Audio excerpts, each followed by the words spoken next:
Hi guys, I'm Tachi. Today's video, I'm gonna show you guys how the EP class looks like.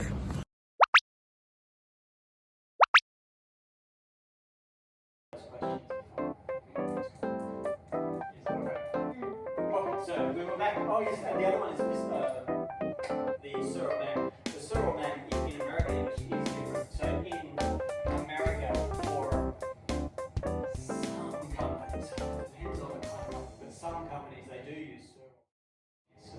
But isn't it casual? Well, this is about respect. So in English, respect is extremely important. Politeness is extremely important, but it is totally different to your cultures. So often students will seem quite rude, but they're trying to be really polite and respectful. But because our cultures are so different, we think they're rude, they think we're rude, and it's, there's no kind of connection. It's a real problem. And you need to kind of figure out, okay, how do I show respect to my lecturer? Because you do need to show respect to lecturers, right? But using sir is not showing any respect. Using questions and the kind of questions you ask, that's a big deal. That shows respect. How I talk to my boss, it's not about sir or ma'am, it's about questions. That's a big deal. And this is totally different. In your cultures, questions are questions. There's no levels of respect in them. But in our culture, there really is. It's not a word, it's the grammar. The grammar is everything. Right? So this complicated grammar can be quite useful to show politeness, respect. That's a big deal. Remind me, it's about man. And when I use the Uber, and the Uber driver said to me, "Thanks, man," and it's like friend. I don't know the meaning of man. It's like, when do you use man? Nothing. Well, Yes. it's... And then I said, man, yeah, you're welcome, man.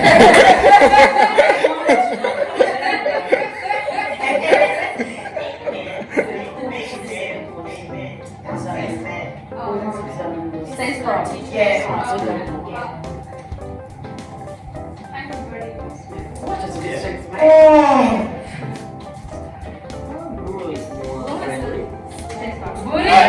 Well,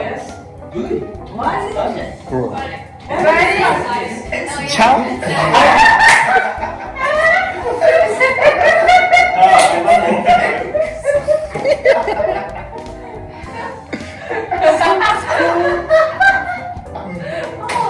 You're silly. So, you can say thanks or thank you or thank you very much. But some Australians will use mate at the end. Mate doesn't mean anything. It's just showing, okay, this is a level of informality. We're friendly. So we use this for strangers, we use this for friends. Sometimes it's a bit too Australian, but we use it especially between guys.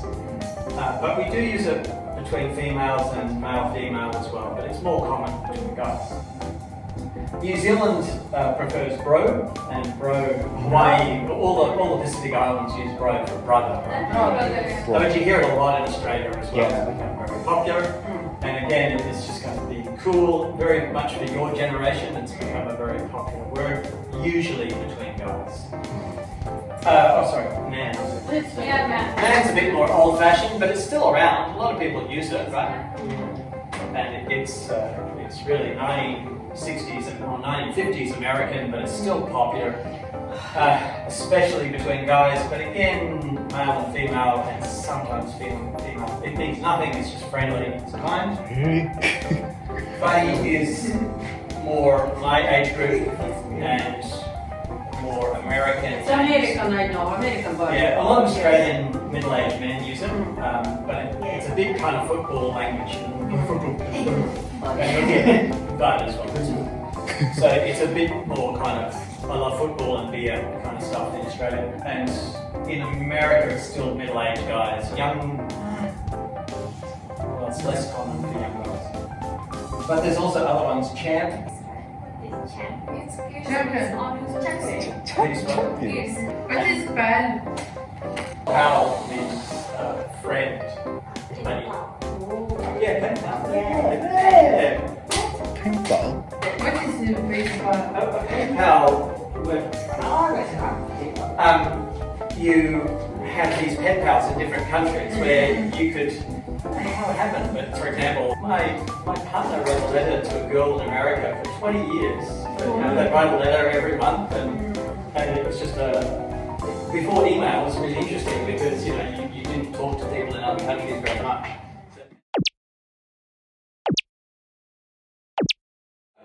This is all informal speaking. So this is, you would not use this with your lecturer. Thanks, Chair.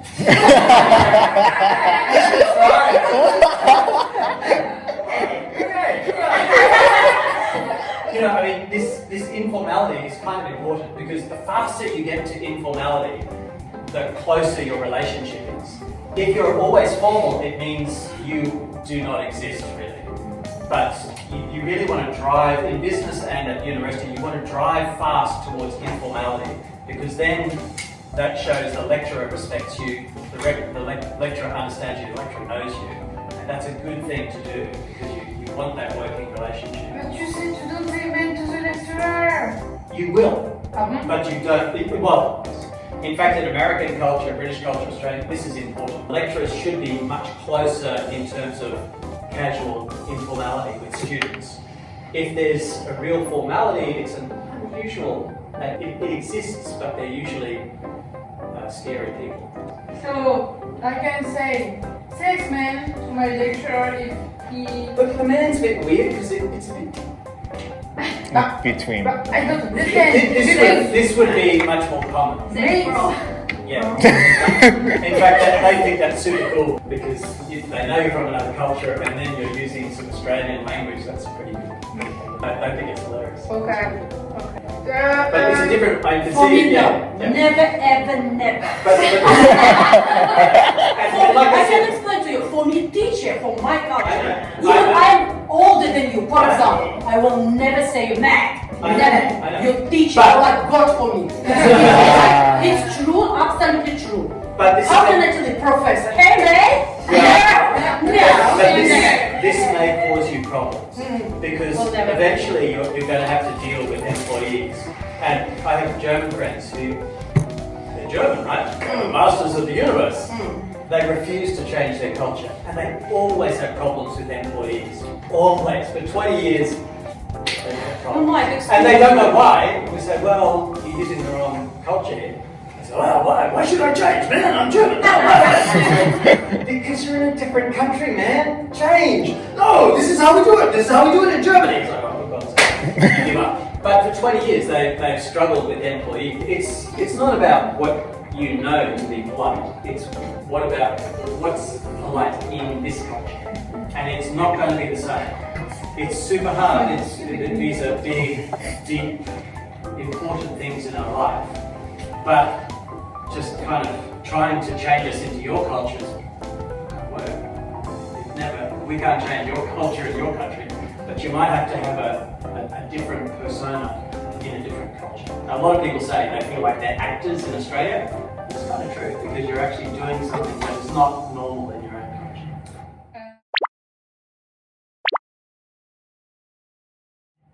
I often say thank you. Very cool. Yeah, but for your age group and for girlfriends, yeah, it's great. Girl and boy has become very popular for even my age. Like, it's kind of weird and it is kind of new, but it is quite common. Anyway, almost burned up a whole hour.